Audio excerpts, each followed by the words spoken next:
Welcome, everyone.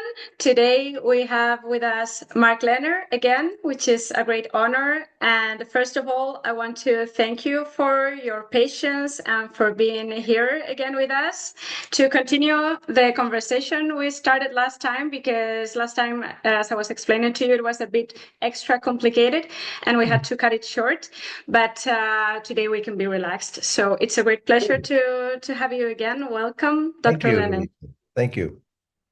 And you were talking about, well, your last campaign that you have recently finished. Can you tell us more about it? So our most recent campaign, it wasn't a big field season. It was smaller, but we were working with a team from Denmark, from Aarhus University under Dr. Soren Sindbæk, and we were using laser scanning to scan the floor around the Great Pyramid. In 2024, we scanned the south side of the pyramid, the floor. And this is to record the marks of the builders, their post holes and other marks that give information about how they laid out and began to build the Great Pyramid. In 2015 and 16, a team, AERA team, two of our colleagues, Ashraf Abdulaziz and Amr Zakaria, scanned the west, the north, and the east sides using traditional survey equipment, a total station, a theodolite. We weren't able to scan the south side because the big Khufu Boat Museum was there. It has been there ever since I've been in Egypt for 50 years, until 2 years ago. They moved it. They took down the museum because they moved the Khufu boats to the Grand Egyptian Museum. So when they moved the boat museum, as well as buildings that the Japanese team were using to extract and conserve the Western boat, once those buildings were removed, now the floor was free to be mapped, so we could complete our mapping of the sides of the pyramid. These marks that Khufu's builders left when they laid the pyramid out on the natural rock. After we scanned the south side using laser scanning with the Danish team, we decided, well, let's go back and do the east, the north, and the west sides as well with laser scanning, because with laser scanning, you actually have a 3D imprint record of the surface that you can turn in different directions. Of course, you can measure. And so we thought the Great Pyramid is important enough that we should thoroughly survey it and use laser scanning. So that's what we were doing in February. Okay, and but what you get when you do a 3D scanning is a point cloud, right? Exactly. Yeah, I work with that too, but in industrial Uh-huh. plants. But yeah, I know how point clouds work, and they are really useful. And but I've never been involved in the process of performing the 3D scan, and I was wondering Right. how long does it take? Well, having an idea of how huge the pyramids are. Hmm. Yeah, but they are kind of well, not a flat surface, but I mean it's a straight line each side. So Yeah, the scanning of the floor of the Great Pyramid by itself is not that complicated. One of the big it's jobs an is open space in the end. it's open and tourists walk around. Now that they moved the museums on the south side, the structures for the Khufu boats, tourists walk all the way around the pyramid, which is quite nice actually. But before we could do the scanning, we had to bring workers, and we had about 40 to 60 workers who were cleaning the floor and the platform, the foundation platform of the Great Pyramid. So that was kind of a big operation. Some of these surfaces hadn't been cleaned in many years. And by cleaning, I don't mean cleaning from, trash or dirt and so on. No, we're talking about, very compact sand and debris that has come down off the pyramid over many, many years. So it was a very fresh look at the platform and the foundation of the Great Pyramid. They built the Great Pyramid on a platform of Tura quality limestone, the really fine white limestone from Tura, the eastern quarries.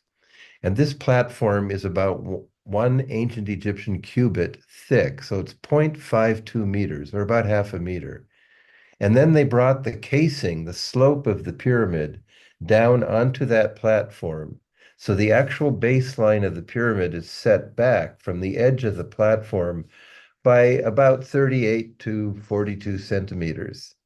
Um, Much of the platform is missing. Of course, most of the casing stone is missing. And so it exposed the bedrock underneath. And there we see holes and marks that the builders never wanted us to see because they paved this floor not only with the platform, but there was a wall, maybe 9 meters tall. Well, maybe not that tall, maybe more like 5, 6 meters tall that surrounded the pyramid. And then between the enclosure wall and the bottom of the casing, you have the platform, but then they also they paved the court. And most of that, some of that masonry, some of the pavement of the court is still there. A lot of it's there on the east, the west, and the north sides. It's entirely missing almost on the south, but most of it's gone. And so most of what we're seeing is the bedrock, the natural limestone that goes back to 50 million years ago, the geological period called the Eocene. I was laughing because I was thinking when you said that you are being able now to find out marks that were never supposed to be Mhm. found, because there are some things that never change. Also in engineering, we do things like that, that if this is not going to be seen or this is not important, or yeah, there are Right. like priorities to do things in a better way than others, and it's kind of funny to see that there are things that human nature don't change that much, even though there are thousands of years of a gap between us, but there are some principles that don't change. And then, for example, for the south side of the pyramid, how long did it take to take the scan? Well, for the south side of the pyramid, I think it took about 3 weeks for the Danish team with our workers and our own team members from Ancient Egypt Research Associates, AERA. Of course, the Danish team were just getting started. It's actually a team from different universities in Denmark, led, as I said, by Dr. Soren Sindbæk from Aarhus, but they're all members of the Organization of Danish Museums, which organize, all Danish cultural heritage and archaeological excavation in Denmark. So it was this combined team, and it was their first time in Egypt. And of course, it was their first time surveying the Great Pyramid. So it took 3 weeks to do the south side, but they worked very efficiently, and it took about just a little less than 3 weeks to do the other three sides because once they got going, we had a real rhythm, and it went very smoothly, even with all the tourists. We would we would make a perimeter around part of the floor with ribbon, like police ribbon. Um, and the tourists would just go around us. And then we would scan that part and then we would move on. So it was very efficient. And what you say about engineering not changing, these holes, the most interesting features are holes that are about 70 centimeters long. They tend to be rectangular. Some of them are oval, so about 70 centimeters in diameter. They're spaced about every 3.5 meters. They're about 3.5 meters from the base of the platform, and they're very regular, especially on the east, on the south, and on the west. They sort of disappear on the north for reasons. But our hypothesis, in all science, as you know, when your podcast is based on hypotheses, our hypothesis is that these were for stakes to run a line from which they could measure to as they dragged in the stones for building the platform, the base. Now, to me, it reminds me of like in Manhattan, in New York City, when they're building a skyscraper and you see across the street survey marks that are sprayed with day glow paint, and they're back sites that they can cite back to as the building is going up. So yeah, it's a very you can see a lot of human natural engineering techniques, but at the same time, even my Egyptologist colleagues, I think, don't appreciate how unique and how new this was for the pyramid builders. Because Khufu's pyramid is really the first one that is built on such solid bedrock.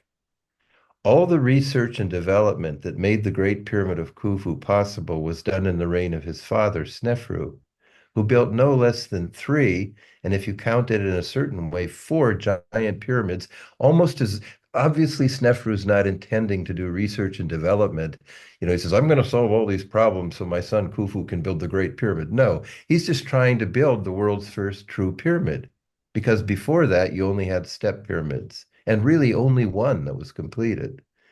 So Snefru starts with a step pyramid at Meidum, a pyramid of 6 steps, like the Djoser step pyramid at Saqqara. He increases it to 7 steps. He stops.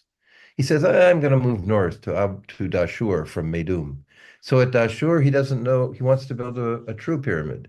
So he starts with a pyramid of 60 degrees, the evidence indicates. It starts slipping and sliding. Why? Because he's not building on really solid bedrock. He's building on gravel, clay, or clay-like bedrock that's much softer. And it's slipping and sliding, so he puts a girdle, like a brace, around it at 54 degrees, and that starts slipping and sliding. So his builders go, oh, I can't say an impolite thing in English, but oh, oh no, let's let's lower the angle to 43 degrees, and there you have the bent pyramid. That's what And I was then going while to he's say. Oh, finishing, mhm. yeah, and then while he's finishing that, he goes north, further north to Dashur, and he builds the first true pyramid at 43 degrees. He has it. Why doesn't he stop? We don't know. For some reason, he sends team members back to Meidum to finish that step pyramid as a true pyramid at 52 degrees, which is very similar, which is the angle of the Great Pyramid of Khufu. But the point for me telling you this R&D story, research and development, is that all these pyramids, all this pyramid building is not built on such solid bedrock as Khufu and later Khafre at Giza. And so I think I would like to try, but I think it's possible that they could have just pounded stakes into this soft clay-like bedrock or the gravel.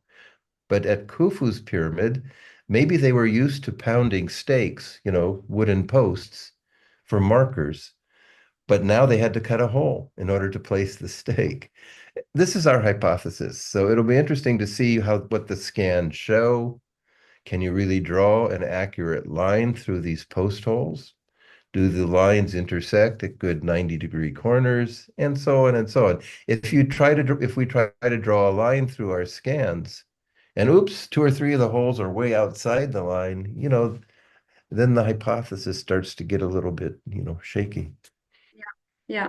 Well, if you need someone to work with the point cloud, I have experience. Just saying. Hmm. No, but Well, and the 3D scanning process, I think it's key because well, it's difficult, but it's also costly, I guess. it is, and But thanks I to our think Danish team, yeah, for furnishing this at yeah, yeah, cost, without it's cost. but I think it's very interesting in a long term this kind of projects because they allow you to visualize the construction of these monuments in particular, but Right. in general of anything, no matter if it's a tomb, if it's a house, any kind of building, they give you a lot of information that you They can see do. otherwise, or you have many more difficulties to visualize and to compare also. So I think it's interesting, and also what you were saying, the materials, the ground material, that is key also. So I was thinking also, I can't help it, but I see so many similarities to my job, and I'm thinking that Khufu's pyramid was an example of lessons learned in the sense that when we Absolutely. when we Right. do engineering projects, after finishing the project, after building what we need to build, we do a meeting a year later. It depends on the kind of project, and we list the lessons learned, the Oh, good that's interesting. experiences, Yeah. bad experiences, the mistakes we have made, and so on. So it seems to me that they came up with a kind of a standard methodology, or they were approaching Well, not really. They really didn't well, not a standardize. standard, but maybe Hmm. some lessons they learned and they changed because of the They later did. pyramids Yeah. they Mhm. changed completely the construction methodology. Well, But so I think so many aspects of Khufu's pyramid is a reaction to the struggles that the pyramid builders under his father, Snefru, had. Now, Snefru might have reigned for 48 years, so it was a long experimental period, a long trial and error period. Um, and it's interesting, that Khufu starts in a totally unique way. He builds on bedrock, he makes this platform. The bottom casing stones weigh 15 to 17 tons. They got smaller probably as you went up. But what's interesting about engineering and standardization, because, good engineering, there's a standard practice. So if you build a tall building, I would say in Barcelona, it's going to be very similar principles of engineering to if you build it in Dubai or New York. The interesting thing is this kind of experimenting and change didn't itself change. So after Khufu, you have this kind of obscure son named Jedefra who goes to Abu Roash to build a pyramid, and it's much smaller. He does something totally different. His bottom casing is granite, and now he cuts the bedrock at an angle, and then he puts the casing stones onto this sloping bedrock so that the slope of the bedrock itself will achieve the angle of maybe 52 degrees. You see, it's just so he's still using the same kind of tools, techniques, and operations, but basically he goes about it totally different. And we don't know whether he reigned 8 years or whether some say it's 26 years, but it's an interruption in the sequence at Giza. Khafre comes back and he makes a pyramid almost as big as Khufu's. Possibly Khafre was a brother of Jedefra and Khufu. His pyramid is 215 meters to his side, Khufu's is 230. But Khafre is building on a surface 10 meters higher. But the interesting thing about Khafre is he too, like Jedefra, makes his bottom casing out of granite. And the baseline of the pyramid, he doesn't level anything. For that platform around the pyramid, Khufu's engineers leveled it, but not all the way across the square. Khufu's engineers left this massif, this big chunk of bedrock, 4 to 7 meters high in the middle of the square. So, as an engineer and any surveyor, we all know to make a true square, like in your grid when you dig, you need to measure the diagonals as a control. But they couldn't do that because they left bedrock almost 1 story high in the center. So they only leveled around the base of this mound of bedrock in the center. And then they leveled the bedrock floor. They put in this platform that supported Khufu's casing. Okay, after 8 or maybe 26 years, Jedefra comes back. I'm sorry, Khafre comes back after Jedefra, and he makes the bottom casing granite. The baseline of the pyramid is where the slope of the granite is coming down. Khafre's builders make a vertical cut. So the foot of the casing is a vertical face. And then he brings the pavement of the court up to that. Now, this granite, the bottom granite course, rests on bedrock that for this block is this height. Then for the next block, it's 20 centimeters lower. All around, most of the granite casing is now missing. In fact, only 4 pieces remain in place. But what do we see is something about the width of a city sidewalk in Madrid or anywhere, the sidewalk where people walk. It's about that wide, but it goes up and down and up and down and up and down. Why? Because it's easier to cut the limestone, which is softer, the bedrock, than the granite. So they're making the foundation of the casing at different heights so the top of the casing can be level. It's a totally there's no limestone platform like Khufu's. Khufu's is leveled to within about an inch, about 2.54 centimeters. I'm sorry, 2.54 centimeters within an inch around the entire circumference of the pyramid. Khafre, the leveling is nowhere to be seen on the base. It's on the top of the first course that's very level. And Khafre too is leaving 7 meters of bedrock in the core. So it's a very strange, so that's very different than modern surveyors because we would level the whole thing, control it by measuring the diagonals. But no, both Khafre and Khufu are just leveling about the width of a city street for the bottom of the casing, for the court, for the bed of the wall, the enclosure wall. They're doing this as one ensemble, one set piece, like a sculptor, like Michelangelo would carve David. They're roughing it, coming in finer, and leaving this big massif of bedrock in the center. So it's a very different way than modern engineers and architects would do it. And it was an architect years ago in New York at a firm called Skidmore, Owings and Merrill who introduced me to the concept of successive approximation. So we all know, so the pyramids are beautifully built in terms of the square. They're very square, both Khufu and Khafre, especially Khufu, very well oriented to the cardinal directions, north, south, east, west. The corners are almost perfect 90 degrees, not quite, but really good. So we all know any beginner archaeologist who's laying out a grid knows you can lay out a good square again by measuring the diagonals, but on a level surface. It's harder to lay out a perfect square on a sloping surface. And the bedrock at Giza, the plateau, slopes at 6 degrees from northwest to southeast. So this successive approximation that the architect from Skidmore, Owings, and Merrill introduced me to, he said, okay, you lay out sort of a square, and then you start leveling it. Of course, you start cutting down on the northwest corner and leaving the southeast corner. Even in the case of Khafre, they built up the southeast corner by putting in big blocks. Then you run your survey again. It's a better square now, but not perfect because you still have some slope. So you do another approximation. It's like Michelangelo and David or any Egyptian sculpture making a statue of the pharaoh. You start roughing it out, you come in finer and finer, and then at the very end, you do the finest work. So they're sculpting this again about the width of a major city street. That's what they're leveling around the base of the pyramid. And in the case of Khafre, only approximately. Now, both Khufu and Khafre are very different than Jedefra, whom I mentioned. All these three kings are building a pyramid in a different way than Snefru worked out.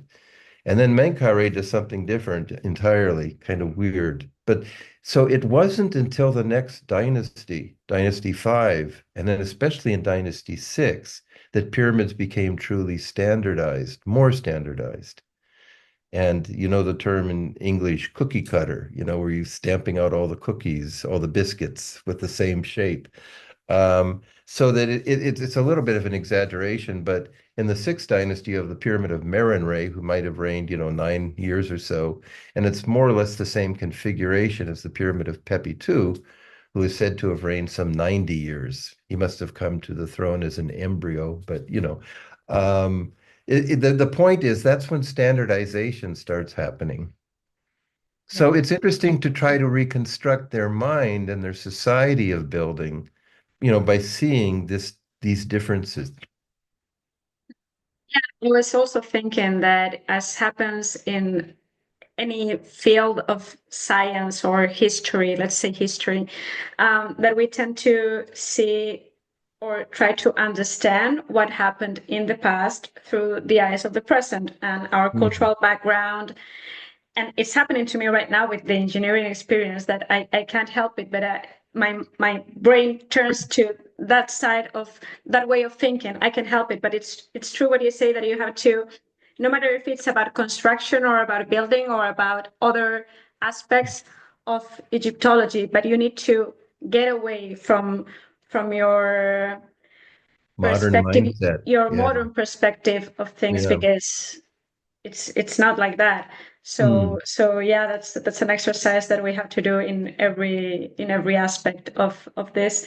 And you are doing the scan, as you said, of the Great Pyramid. Are you Right. planning on doing it on the rest of the pyramids, or it's a long Well, term? actually, we do have the idea, and we are talking to the Egyptian Ministry of Antiquities about possibly scanning the entire base of the Khafre pyramid because it would be great comparison to the results around Khufu.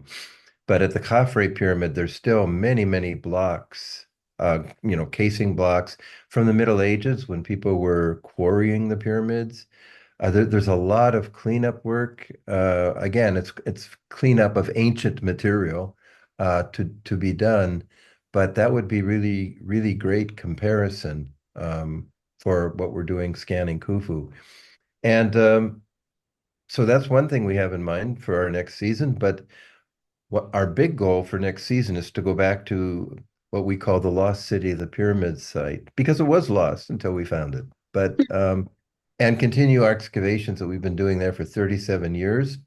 And we want to relaunch the AERA, the AERA Field School program, where between 2005 and 2018, our AERA team members were training young Egyptian archaeologists who work for Egypt's Ministry of Antiquities in techniques of excavation and recording and scientific archaeology. And that's a very different kind of archaeology. I often say I realized at one point in my career that to understand the pyramids, I had to turn my back to them and look away and ask, where were all the people, all the builders? Where were they living? How were they housed? How were they fed? I don't remember if I said this in the last podcast, but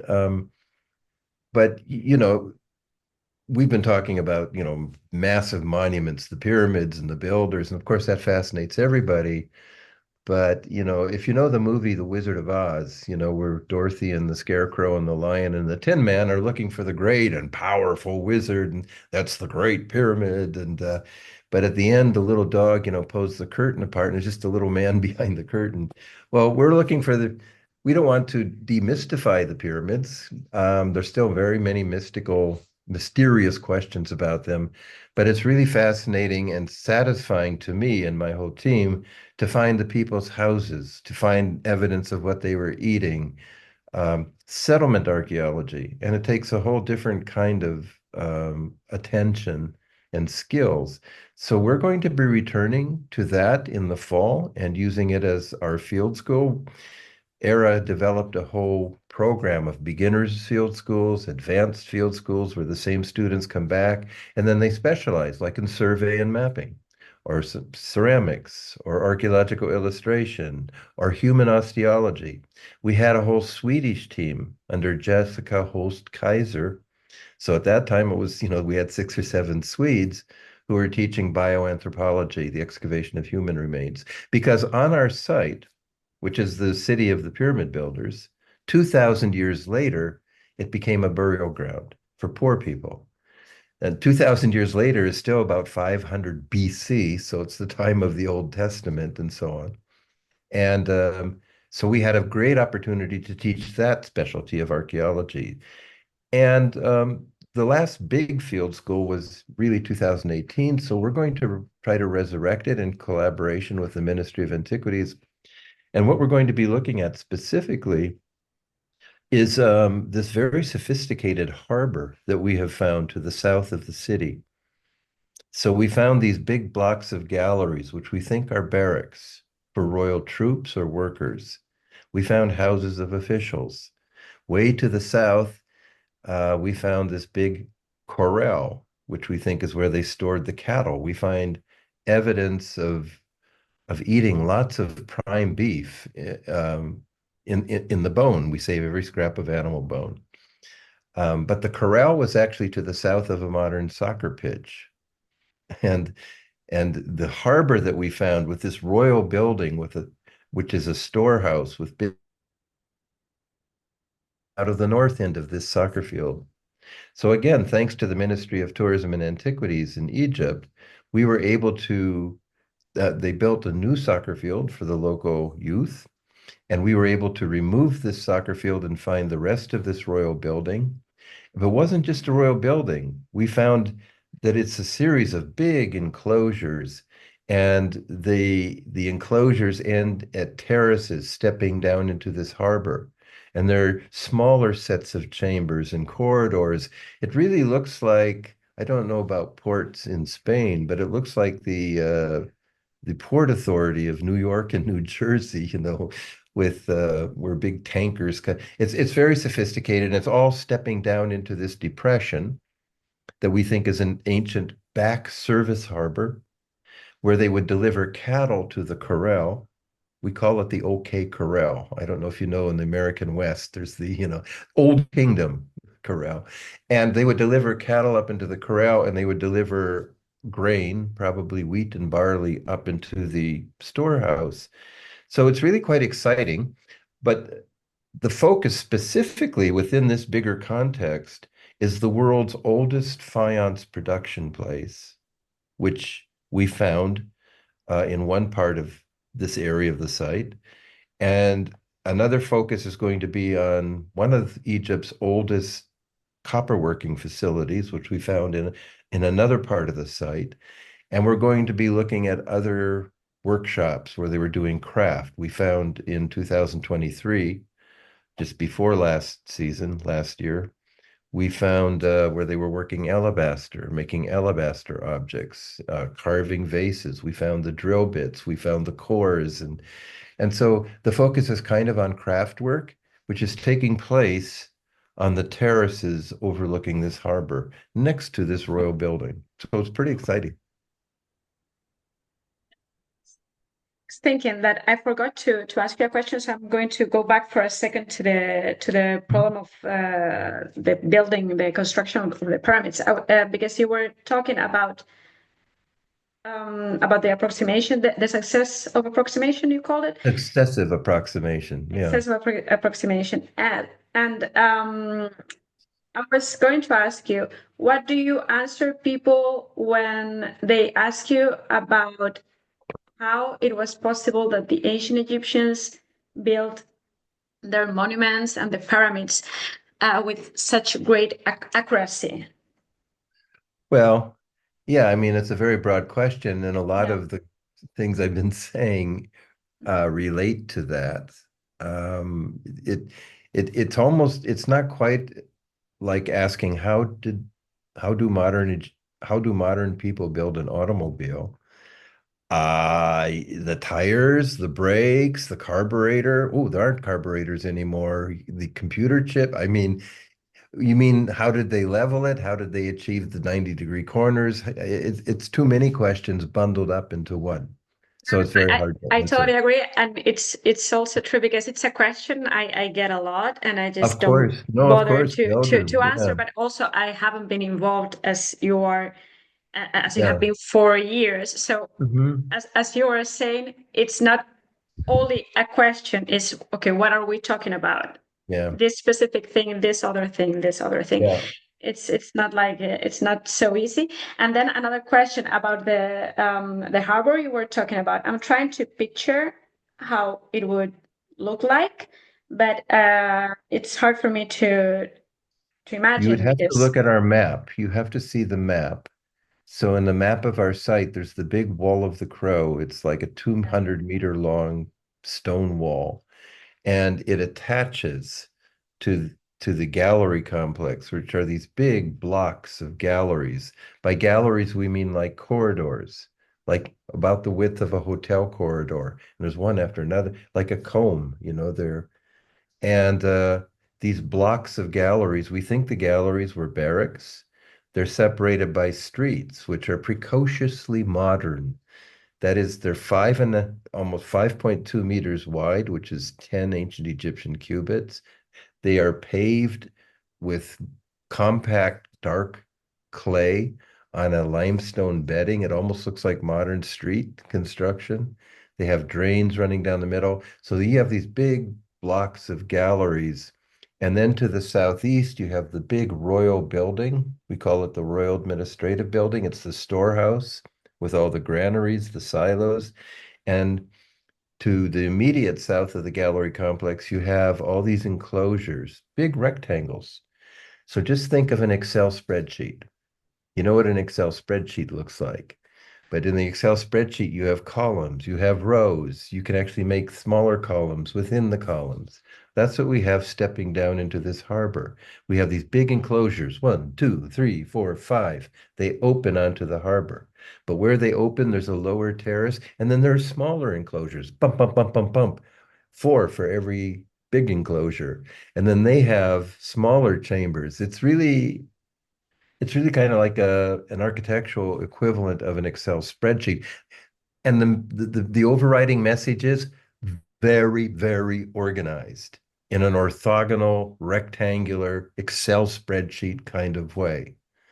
So, and why are they being so organized? Probably for the deliveries of grain and cattle and all the good stuff coming in that supported this gigantic building project. It was a company town. But this organization, this footprint, this architectural footprint tells you about their mindset, that they were that organized, they were keeping track of everything. And there's this great discovery. I think the greatest discovery in my 50 years in archaeology in Egypt, the Wadi Al-Jarf papyri, which were found at the site, Wadi Al-Jarf. I think we might have talked about it, by my colleague Pierre Tallet and a team from the Sorbonne, French team. Oh, yeah, exactly. Well, you see, it's not exaggeration. I think both Pierre and I say in the book that the Wadi Al-Jarf papyri, it's a journal of a guy who was in charge of a team bringing stone to build the Great Pyramid. But there are also accounts of what this team was getting. And these account papyri, and even the Journal of Mirror, the team leader, they look like Excel spreadsheets. What we're finding on the ground is the architectural equivalent to the extreme organ. Maybe you could show, yeah, one of the papyri. We're finding the counterpart on the ground to the Excel spreadsheet-like organization of these papyri. And all of it is reflecting the mind that built the great pyramids of Giza. I have to find an image later and I will share it when we edit the video. Sure. Yeah. Yeah, because it's going to take some time Yeah. to find Nope. something specific here.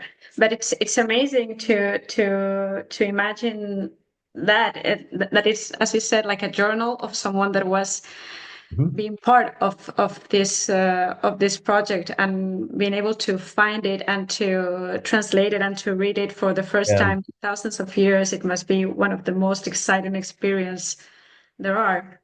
Yeah. So, in my early years, I used to walk at all hours of the day and night on the Giza Plateau. And above our site, the Lost City site, we call it Hayt al Gorab, which is Wall of the Crow, the name of the big stone wall.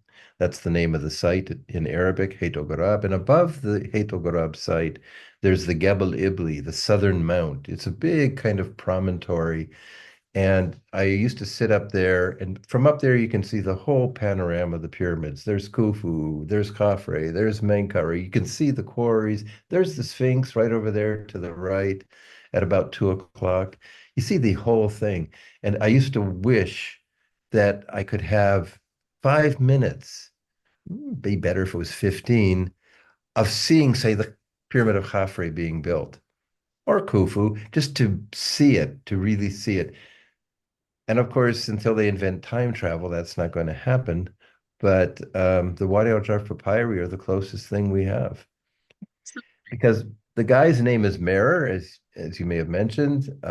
We know his name. He mentions other names. He mentions the name Ankaf, who was the overseer of Khufu's port authority. Later, Ankaf became a prime minister and an overseer of all the king's works. We know Ankaf. His bust is in the Museum of Fine Arts. George Reisner found Ankaf's tomb. So it's like the pyramids, without all this research and all these findings, are totally mysterious. Who built them, when, why? Maybe aliens, maybe Atlanteans, which is what I came believing. But the Wadi Al-Jarf papyri, finding the city of the pyramid builders, finding their bakeries, finding their barracks, it makes them real people, as you said before, so that you, as a modern architect and engineer, can appreciate, the mindset and and uh, and experience, that they were going through 4,500 years ago. The human side, I think it's absolutely incredible to be able to read a papyrus and see where the scribe took the quilt and put it in the ink again and started writing again because it had gotten dry. That kind of things, Yeah, that human side yeah, of of of the ancient artifact you're seeing, it's something absolutely incredible for yeah. me. It's And really, also yeah. matching, like, okay, I have found a papyrus mentioning this name. Can this Hmm. be the one that is mentioned in another tomb, their Exactly. biography, Yeah, and we have a sculpture or not? But matching different sources and yeah. finding out that they are the same person. I mean, how is That was that? really exciting. Yeah, the what you said about, finding where the scribe had to stop his writing and dip his reed pen into the ink and start again. So, my Egyptologist colleagues who specialize in ancient texts are very good at seeing where the scribe had to stop and dip his reed pen again, or her reed pen again, and start and continue writing.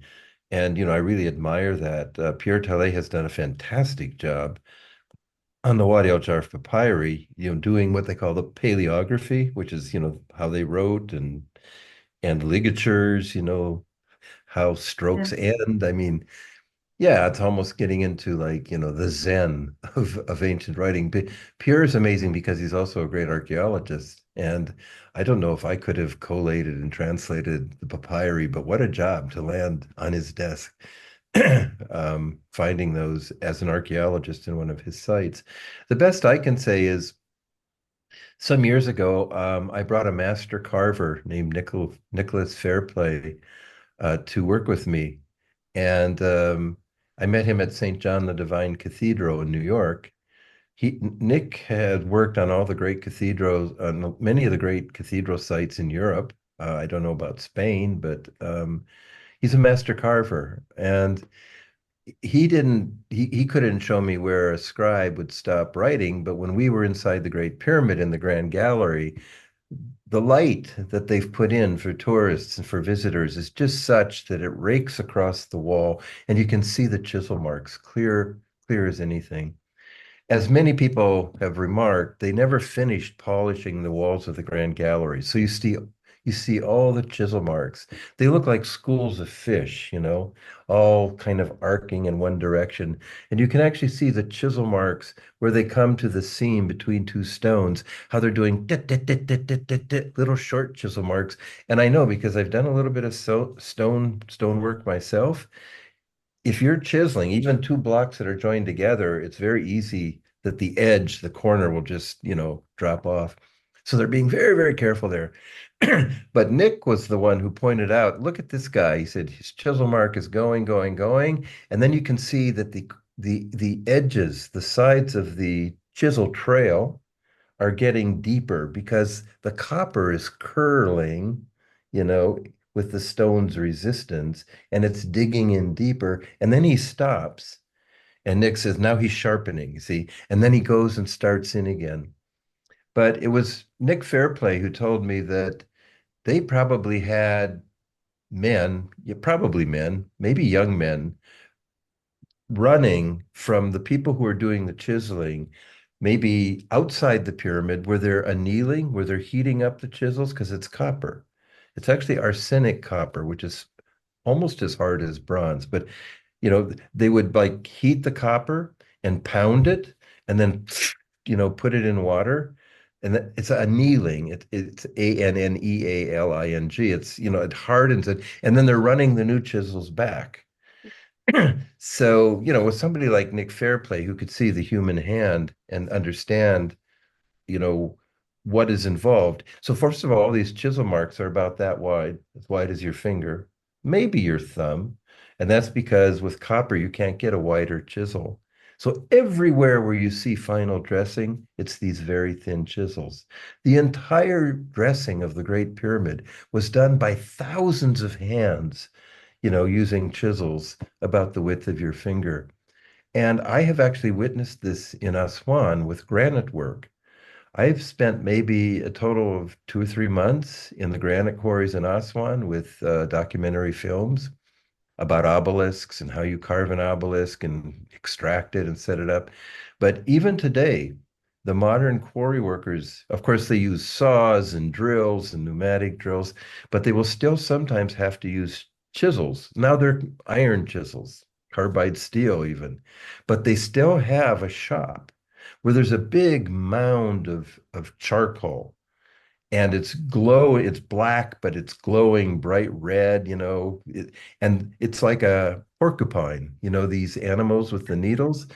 The chisels are all sticking out of it, and there was this, one or two people there grabbing the chisels with tongs because you don't want to grab it with your hand. It's, burn and boom, boom, pounding them and putting them in water.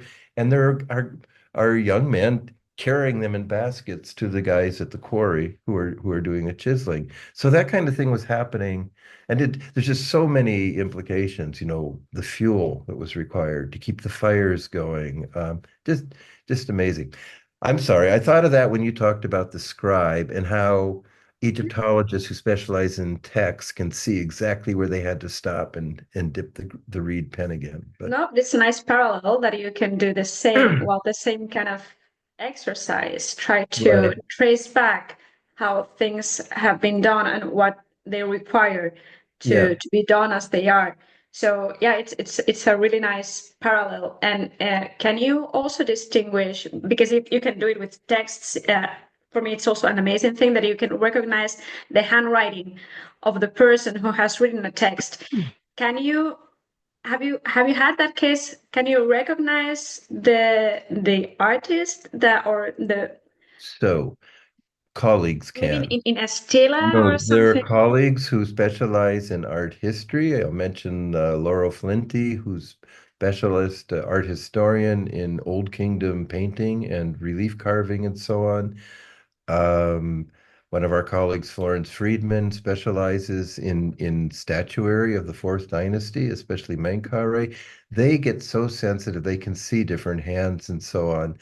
I am not an art historian, so in all No, but honesty, I can't, but colleagues can.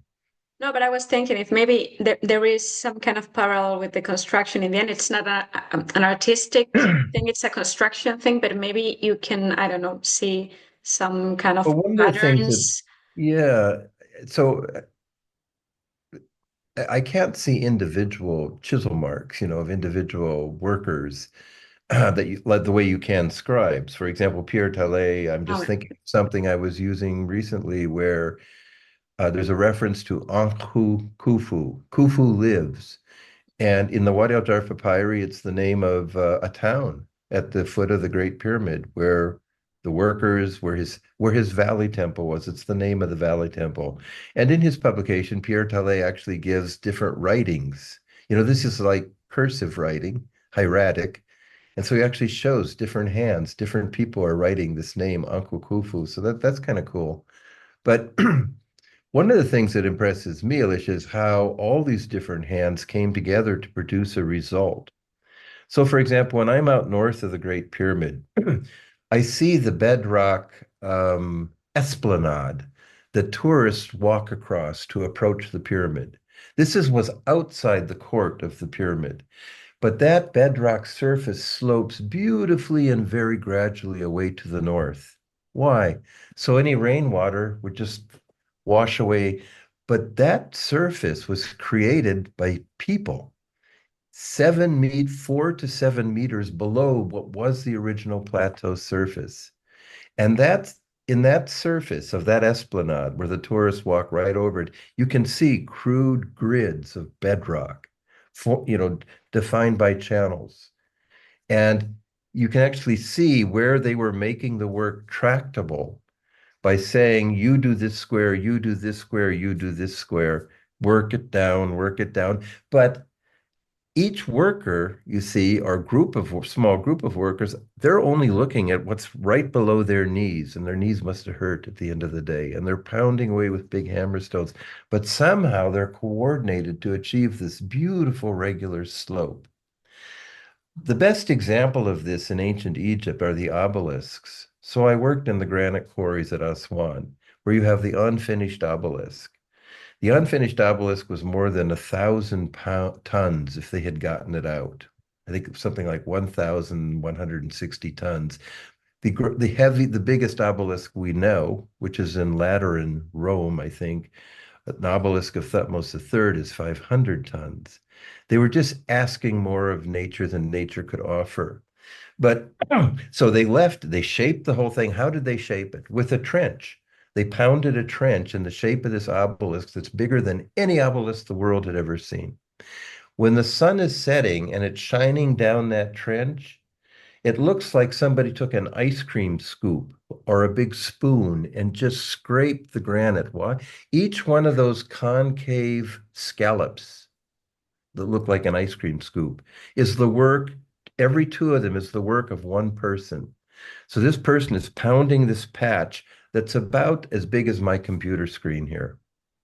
It's about, 30 by, I don't know, 25 by 25 centimeters.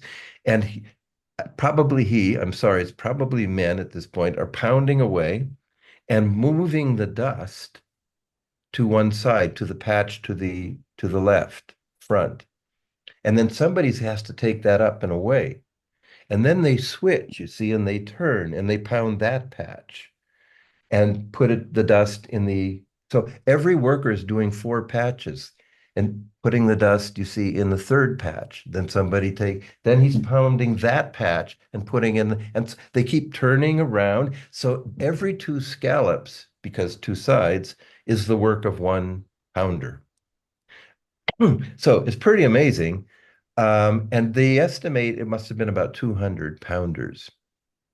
And these pounders, and even where they left obelisks unfinished, you can actually see little marks, like maybe day quotas. Get it down this much. The remarkable thing is this. We know from other obelisk trenches where they successfully got the obelisk out that they would pound and then they would have to pound underneath, leaving the obelisk on a spine. And then they would probably take out one whole wall of the trench and get levers and break it off. But and then they would finish the obelisk and smooth it. Now here's the amazing thing. These obelisks, like the one still standing in front of Luxor Temple of Ramses II, they have no clamps. The one in front of the Vatican does. Though, every obelisk that's erected in modern times, the Lateran obelisk in Rome, in New York, they all have clamps. These obelisks stand on their own center of gravity. Now, if those pounders who are only paying attention to four patches about the size of four computer screens put together, if altogether they started making a banana obelisk, and you put that banana is not going to stand, you see? So whether it's that esplanade north of the Great Pyramid or the obelisks that so beautifully stand for thousands of years, how do they achieve this? Because we were talking about individual, handwriting, individual artists, but here's where you can't have individualism. Here's where everybody has to be one coordinated human machine. And that's the true technical innovation of the Pyramid Age. There's really nothing new in metallurgy. Bronze was still some time to come. That is copper with nickel. There are no real new tools. A lot of the tools, the hammers, the chisels, the stone hammers, they've been around since the early dynastic period. The real innovation was in organizing people like that, and you see it 1,000 years later for the obelisks, because let me make the note for everybody that the obelisks were 1,200 years later. But whether you see it in the esplanade north of the Great Pyramid or the obelisks of the New Kingdom, it's just amazing the way they could coordinate that labor.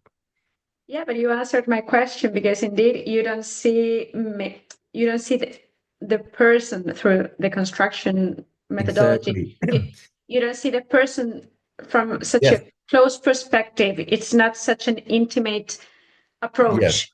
Yeah. But still, you see, okay, here that there were two persons on each side of the obelisk to do this and that's what they did, and that's the maximum you can see because, as you were saying, it's not an individual job, but it's a teamwork. It It's is. But again, it's kind of a neat circle.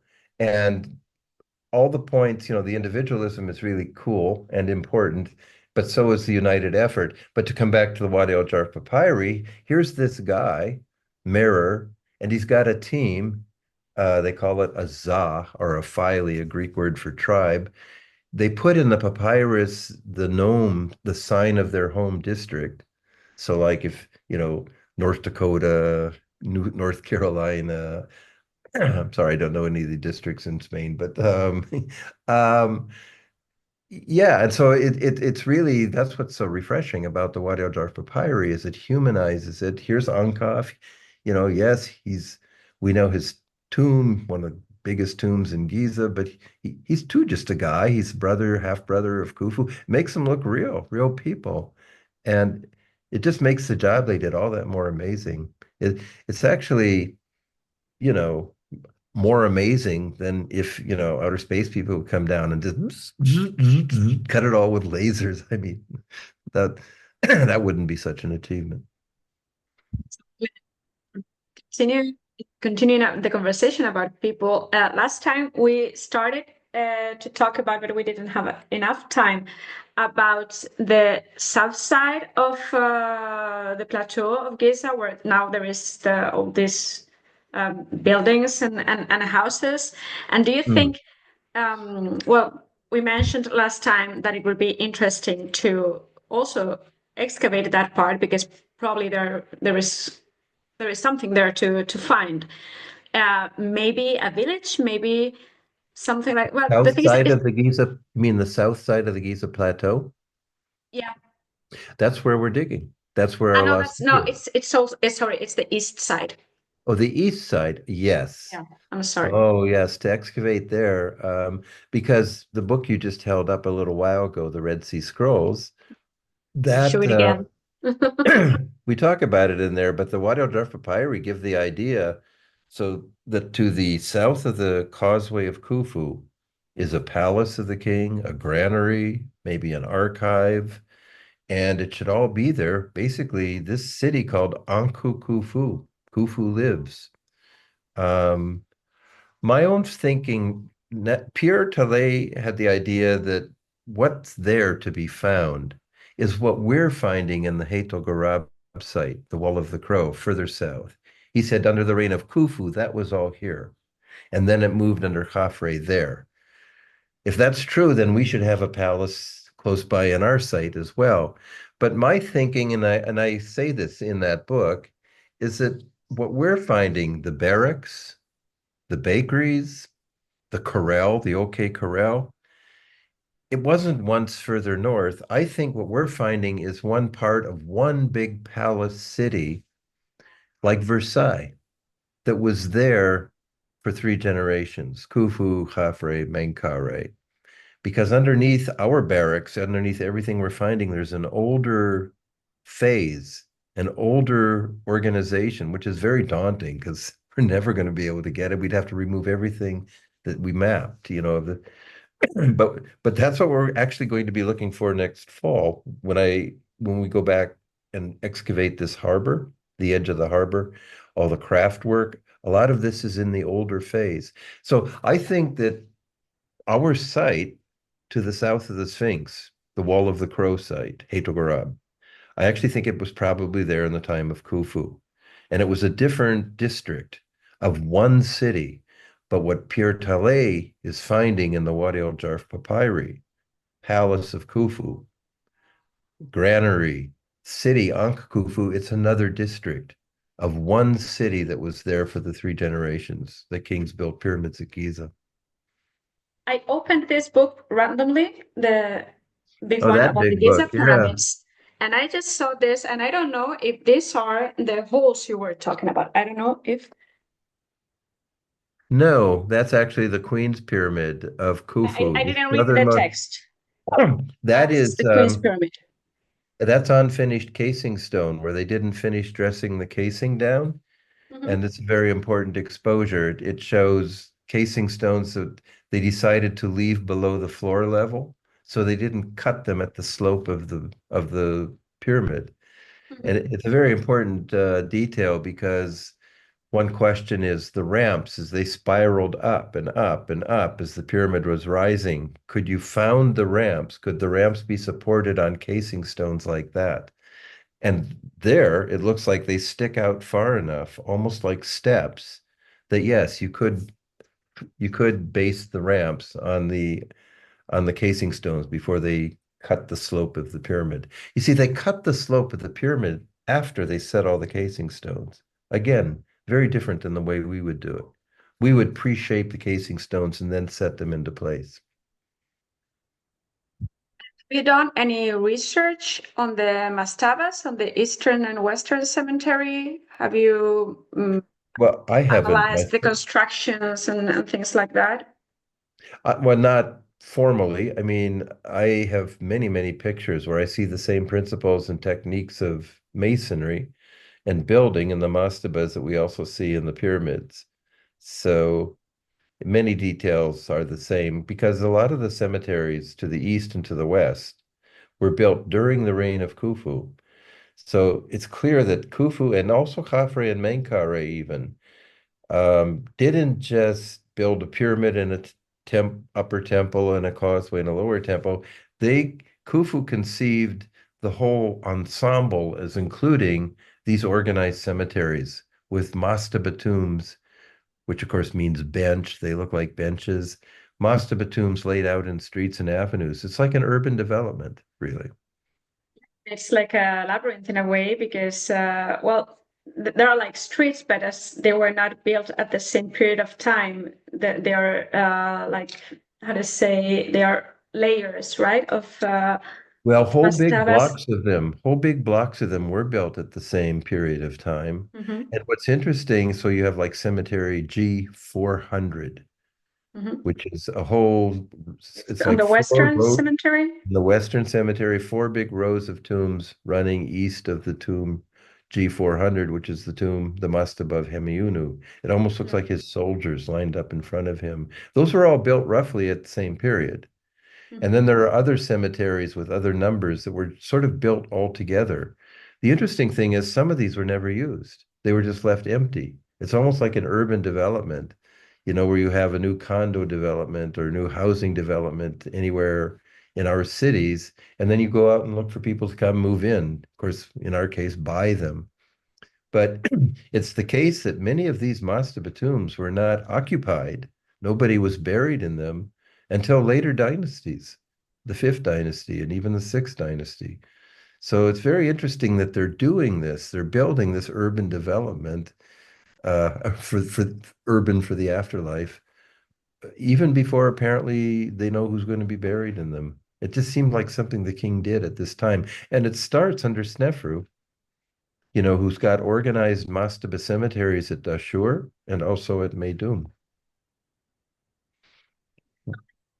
Studied this topic that there were also different, or there had been modifications in some mastaba tombs There in were the east. modifications, sure. Well, here's what happens.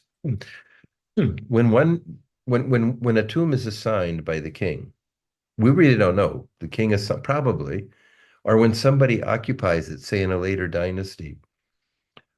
What is more the rule than the exception is they will finish the tomb and then they build a whole nother layer around it and finish it again. It's like they were always working on their tombs. Um, like the tombs of Nefermat and Atit. Nefermat was one of Snefru's sons. He was an older brother of Khufu. He should have become king. He was an overseer of all the king's works. His mastaba is at Meidum in the northern cemetery. It's got this beautiful painting where they actually cut the hieroglyphs in relief, in bas relief, and then filled them in with colored paste. And one of his inscriptions says, he is the one who wrote his hieroglyphs in a writing that cannot be erased. They're experimenting. It's one of the oldest decorated mastabas. But then he covers that whole decorative surface up with an outer layer, almost like a Russian doll. And you'll see this again and again and again. And even the step pyramid of King Djoser, it's got six major periods. It was Mastaba 1, Mastaba 2, Mastaba 3, Pyramid 1, Pyramid 2. So 6 major building pyramids, but Djoser reigned 19 years. It's like he's building and then rebuilding every 2 years. I think it was a ritual. They're the famous statues of Rahotep and Nefret. You're always working on that are in the Cairo Museum today. Their rock crystal eyes are so real that when August Marriott's workers exposed these statues in a serdab, in this secret sealed chamber,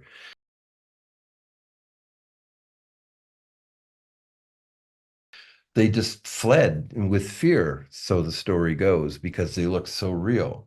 But that serdab, that part of the tomb was covered up by an entirely different, by a later building. It's more the rule than the exception that you're always adding to your tomb. So once these tombs are assigned, you can see modifications. Not always.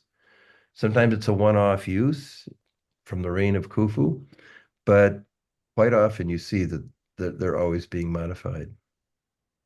Yeah, it's complicated. Again, the engineering mindset comes to mind, and I think that laser scanning and having 3D models about all this complex funerary complex, which is complex again, would be very helpful to have a better understanding or a For the deeper future.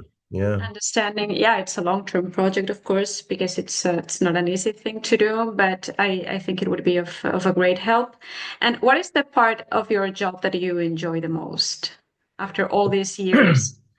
Well, the part of my job that I enjoy the most is actually finding something that nobody has seen in 4,500 years and then freezing it in a line drawing, in a photograph, and describing it for the future. Because nobody will ever see it that way again. Whether it's the tomb of Tutankhamun or a simple bakery that was baking bread for pyramid builders, it starts changing. Famous Etruscan paintings, under Rome, they opened them up, in a project, for urban infrastructure, and immediately so these ancient surfaces don't necessarily disappear. We always backfill our excavations. We cover them up again so we can expose them. Our settlement archaeology, it's not the kind of thing we can really show because of the conditions of the site, reconstruct and show for people to come visit. But it is the case that once you expose anything that ancient, it's never the same again. And so it's really important to me to freeze the information for the future. And in my early years, I did a lot of mapping, hand mapping, what we call offset mapping, where say you put a grid over a site, you stretch your tape measure between one grid point and another, and then you measure along that tape measure and out to points with a drawing board, and tracing mylar over it, mechanical pencil. If you have to measure something that's at a lower level, you have to use a plumb bob. My pencil was always in my mouth like this. I had my folding rule or my hand tape. So it's called offset mapping. And you're seeing an image of a stone, say a kidney bean shaped stone, and you want to take enough points so you can draw it to scale, say maybe at 1 to 10 or 1 to 20.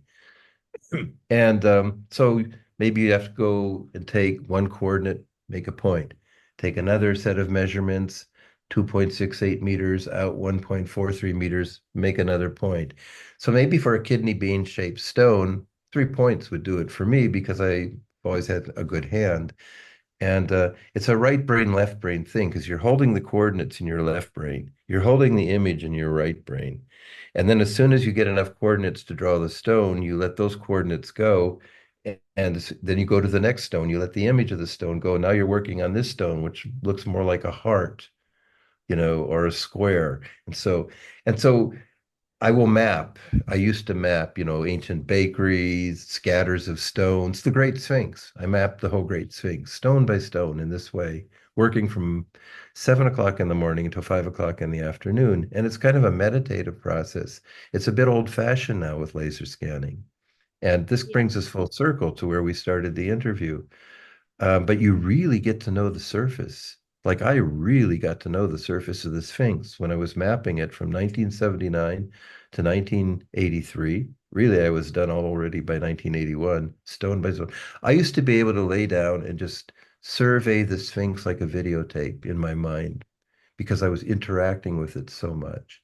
Nowadays, people go out with, drone photogrammetry or drone laser scanning or, just terrestrial laser scanning, and boom, like we were saying at the beginning of the interview, you have an image which is really important, and it's a very important act of conservation because these ancient surfaces are always changing, especially the surface around the Great Pyramid, which is hundreds, thousands of people are walking over it every day. And now you've saved it. You've frozen it for the future. Where it used to take me hours and hours and a lot of ibuprofen or Panadol or whatever you have in Spain, you know, for your sore back from bending over and so on. I did it a lot. I did it for more than 30 years. I was kind of a mapping ninja. I got really good at it and very fast. But of now we have laser scanning. I will say this, you really get to know the surface. You develop an aesthetic rapport with the ancient surface. And I see many young people now, young archaeologists who come and they do laser scanning and they will do presentations of, say, an ancient, a small temple from the Greco-Roman period, and it's all laser scans. I still think there's something where you need to do the line drawing because that's an act. You need to do a vector line drawing. It's an act of interpretation, and if you just have the laser scan itself, you don't really have a full understanding. It's almost like the philosopher who told the story about the king who wanted a map of his kingdom so accurate that he wanted it 1 to 1. Well, what is it? That's kind of silly, isn't it? Because you have your kingdom. But but it's not exactly like that because again, you've frozen the surface as it is. You can measure it, which is really important. And you can do vector line drawings at any time. But it doesn't substitute for, the basic old-fashioned mapping. And as razzle-dazzle as laser scanning is in archaeology, you still got to understand what it is you're seeing. Absolutely. And I totally agree. And I think it happens with several things. Well, when I started to work in engineering, there were still people that were already almost retiring, and they had started to work in piping design. It's what I do by hand. So they had these huge desks, drawing desks, and they did Yeah, yeah, everything yeah. by Big hand. drawing So tables. if Yeah. they had a mistake in the text or whatever, they had to scratch it with a small Yeah, yeah, I yeah, forgot yeah. the word. Exacto knife. No, no, I know it. A And razor, everything razor was blade. rotating Yeah, pins where you yeah, shake and yeah, yeah, shake and yeah, shake yeah, and yeah, shake. yeah, Yeah. yeah. So I haven't seen that. There was still one man that was in his 70s when I started to work, and he still did it by hand because Rotring pins. he refused to learn any softwares or to work with Yeah, computers. It's a different thing. I studied it when in high school. I learned how to draw by hand, but I have never used it at work. And I think it's yeah, all the new technologies, all the new advances we have are tools, yeah. but there needs to be a human brain and a human eye behind, first of all. And Acting. I also think that, as you were saying, the old style methodology is still important. I was wondering once, why do we still do archaeological drawings? Why do we still draw when we have photography, when we have so many Because different the, options? But I yeah, think you, as you were saying with the Sphinx, you get to know what you're drawing in a different way. You absolutely. get to Yeah. see things that you're never going to see Hmm. through Hmm. a photography or a photogrammetry. Hmm. You can get Yeah. familiar with it, but not as much as if you are producing, like Well, the it's drawing. true. No, it's true. I think, yeah, and to do the line drawing, even if you've already scanned, then do the line drawing on the scan, and hopefully you'll take the scan and the line drawing back to the real world and see, how it fits. And the line drawing is an interpretation. It's an act of understanding or misunderstanding, if you draw the lines wrong. But Mistakes can be made, of course. Yeah. but this interaction with the site is really important, and that's what the old traditional way of offset mapping or hand mapping that they taught in archaeology and all contract archaeology and so on is still really important. And what is sobering to me is I've been on the Giza Plateau for 50 years. And every time I've gone up to the plateau, every time, almost every single time, I've had my camera with me. And my cameras, I use it for taking notes in a sense. So I have, a huge collection of photographs on every single square meter of the Giza Plateau. And you really get to know it, I should say. I mean, I know archaeologists who have specialized and excavated, now in Madagascar, and they're looking at state formation. Okay, now they go to, before that, they were in Iran or Iraq, and or somebody's working in the Fayum in Egypt, and then they go to Ethiopia. They move around, and I respect that. It's great, and because it's really good for comparison. It's like language, to the extent that Americans, for example, don't know foreign languages, they really don't know language, and it's part of a problem, I think, in America. But what's sobering to me is actually having gone up to the Giza Plateau repeatedly. I spent half my time here with my camera, and now my iPhone is a more intelligent camera than my big Nikon. And still I see new stuff. I'm still seeing new things that I didn't. Let me get that perspective. Let me get that a photo, of that. I didn't see it before. And that's sobering when you think of other archaeologists who can only afford to spend one field season at a site, or maybe six field seasons, or maybe 10, or maybe, 10 at one site, and then they go to a whole nother cultural area. Um, yeah, reality is really, um, what shall I say? It's challenging, it takes a lot to pull understandings out of the empirical world. Well, thank you very much, Dr. Lehner, for being here with us again. We could continue the conversation forever and forever, Well, but let's both. do continue it another time Okay, perfect. That's great. after our next season. Okay, thank you very much and see you soon. Okay, ciao. Ciao, ciao. Bye-bye.